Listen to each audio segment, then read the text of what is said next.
can't wait for Sunday's cookout, I said lightly, setting my glass down on the table. My brother didn't even look up. You're not on the guest list.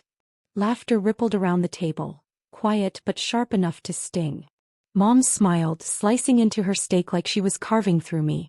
Only close family this time, dear. Hi everyone, my name is Ava Lorne. And that was the night I learned blood doesn't always mean family. The room smelled like roasted garlic and disappointment. My dad cleared his throat trying to change the subject, but I'd already checked out.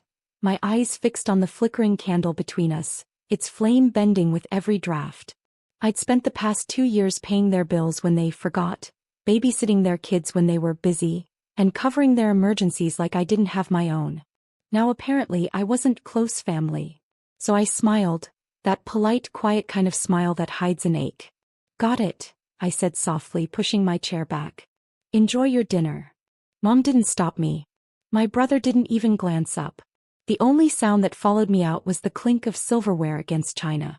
When I got to my car, I sat there for a long time watching the house glow behind me, their laughter muffled by walls I helped keep warm. The irony didn't hit me until later, when Mom texted me about the tiny issue with the heating payment. 4 days later, their $3,850 bill got declined. And I replied with the same smile she gave me that night. Close family can handle the heat. I didn't know that sentence would start everything. 2 mornings later, I was making coffee when the knock hit my door, hard, desperate, like guilt had grown hands. The mug slipped from my fingers and shattered against the counter. Through the peephole, I saw my brother, gray hoodie, face flushed from the cold. Behind him, Mom stood wrapped in a coat she hadn't buttoned right, the kind of mistake she only made when she was panicking. I opened the door slowly. Didn't expect close family this early. Ava, the heat's been off for 3 days, Mom said, her voice trembling. The pipes froze. We can't reach the company. They said the payment was declined. Oh, I said, pretending to think. Maybe the card expired. My brother stepped forward, his tone sharp. You know it didn't. You canceled it, didn't you? I raised a brow. That's an interesting accusation for someone who didn't invite me to the cookout. He looked ready to explode, but Mom's hand on his arm stopped him. Her eyes softened, that familiar weapon she used when she wanted something. Ava, please. The kids are freezing. You've always helped us. I looked past them into the pale winter morning. Their car sat idling in my driveway, exhaust curling into the cold air. I thought about every time I'd covered for them. The late-night transfers, the guilt texts, the fake apologies. Something inside me finally unhooked. I used to help because I thought we were family, I said quietly. Turns out I was just your emergency fund. Mom's lips parted, but nothing came out. Then I closed the door, slow enough for the silence to sting. Their knock didn't come again. But that morning something else did. A letter slid under my door. The envelope was unmarked. No return address, no handwriting, just my name typed in cold, black ink. I stared at it for a full minute before picking it up. It smelled faintly like winter air and cigarette smoke. My brother's habits. Inside, a single sheet. You think you're better than us now? You'll regret embarrassing this family. Don't test me, Ava. No signature. No courage either. I folded it back carefully like something fragile that could still cut. The kettle clicked behind me, steam curling into the morning silence. Outside, snow began to fall in thin, stubborn lines, the kind that never really stick but always remind you how cold the world can get. By noon, I'd stopped shaking. Instead, I started thinking. If they wanted to test me, they picked the wrong subject. That afternoon, I drove to the utility office. The same office where I'd once waited 3 hours to fix their late payments. I remembered the clerk's name, Paula, because she told me I had a patient face. I didn't nod anymore. Hi, Paula, I said, sliding the envelope across the counter. I think someone's been tampering with my account.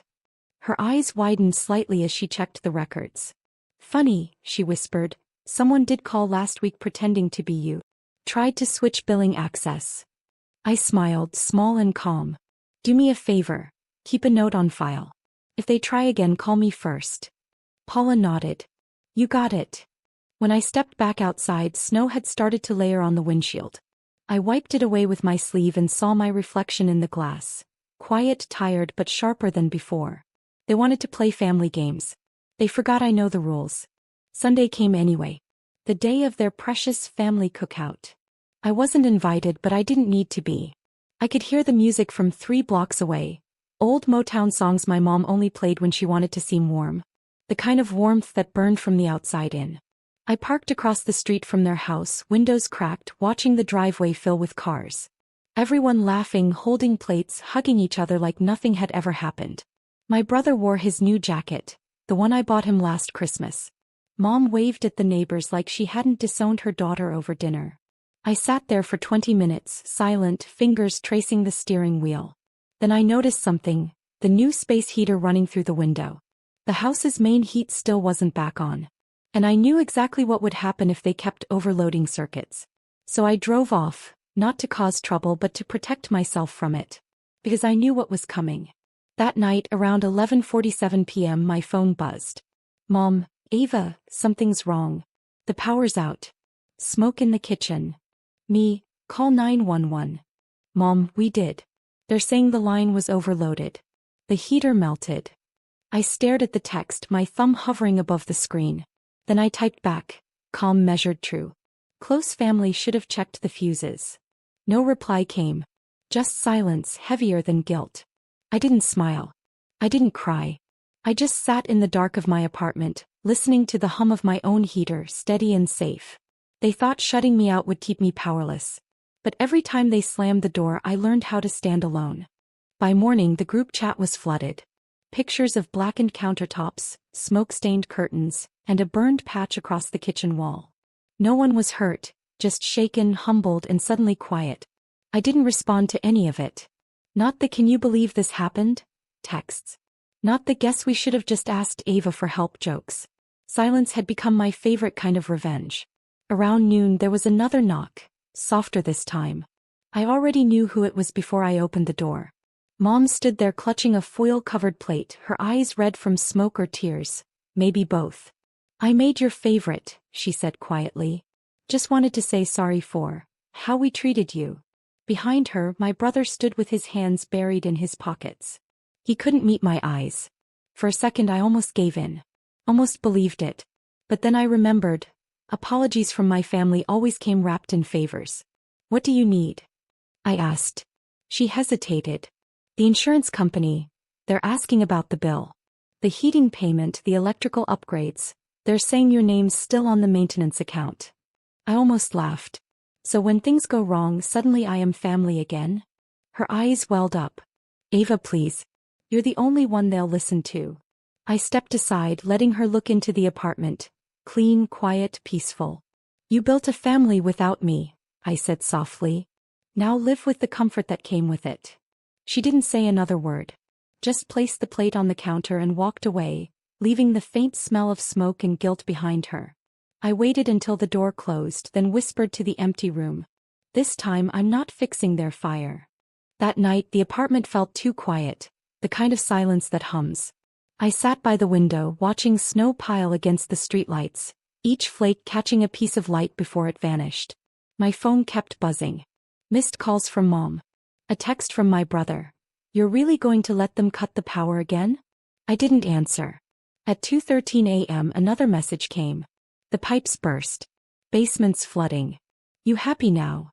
I set the phone face down on the table. Happiness wasn't the word. Relief maybe. Because for once the consequences didn't fall on me. When I finally slept, I dreamed of warmth. The kind you earn, not borrow. The kind you don't have to beg for. Morning brought another kind of knock. This one was steady, polite. When I opened the door, a man in a navy coat stood holding an envelope. "Ms. Lorne? You've been listed as secondary owner of the property on Maple Street. There's been a claim filed under your name." I blinked. "A claim?" "Yes," he said, checking his clipboard. "Fire and water damage. You're financially responsible until ownership records are updated." I almost laughed. My family's mess had officially landed on my doorstep, signed and stamped. "Got it," I said, taking the envelope. When he left, I sat on the couch, staring at the papers. They'd never removed my name because they needed me on file. It wasn't about family. It was about access. Outside, the snow thickened, quiet, relentless, cleansing. And I realized something. They hadn't just frozen me out. They'd built their whole comfort on me. Now I was going to melt it all away, carefully, legally, permanently. I spent the next morning at my lawyer's office, the air thick with the smell of paper and coffee. His name was Daniel Reese, calm, methodical, and far too used to seeing families fall apart over signatures. He adjusted his glasses. You're still listed as a 1/3 beneficiary of the Maple Street property. They never removed you after your grandfather passed. That means you're legally entitled to your share of insurance compensation, and liable for nothing they destroyed without consent. I exhaled slowly, the weight of months finally shifting. So I can walk away? Not just walk, he said, tapping the folder. You can claim. The payout is sizable, Ava. If you want, we can also transfer ownership completely out of your name. Sever ties cleanly. Outside his office window, snow glittered across the city. For the first time I didn't feel the chill. I felt free. That evening I sent one last message to our family group chat. Please direct all further questions to my attorney. Also, the insurance company will contact you about settlement distribution. My portion will go to a local shelter. They actually know the meaning of family. I didn't expect a response. But my brother replied anyway. You really think this makes you better than us? I stared at the screen, my reflection faint in the glass. No, I whispered. Just different. Then I blocked the chat, set down my phone, and opened the window. The cold air hit my face, sharp, cleansing. The same family who taught me to survive the cold had finally given me warmth. The kind that comes from closing the door, and meaning it. A week later I drove past the Maple Street house for the last time. The windows were boarded, the lawn buried under frost. A faint for sale sign tilted in the snow, half covered, like even the wind didn't want to claim it. I parked across the street, not out of nostalgia but closure. The same place that once smelled of my mother's pie and my brother's cologne now reeked of burnt drywall and regret. The home that raised me had become their monument to selfishness. As I sat there, a memory played in my mind. Me, 12 years old, holding a flashlight while Dad fixed the furnace. Family means keeping each other warm, he'd said, tightening the bolt. I smiled sadly. Maybe he'd meant it once. Maybe we all had. I took out the official letter from Daniel. Confirmation that my name had been legally removed, inheritance deposited into the shelter's account. A clean severance. My last tie to them, gone with a signature. The wind picked up, carrying faint laughter from somewhere down the street. Children playing in the snow. Real warmth, real family. I rolled down my window, letting the air sting my face. My phone buzzed with one last notification. A message from Mom, unsent before she deleted it. Just a single word remained visible in preview. Sorry. I didn't open it. Some things are better left unread. I started the engine, headlights cutting through the pale morning mist.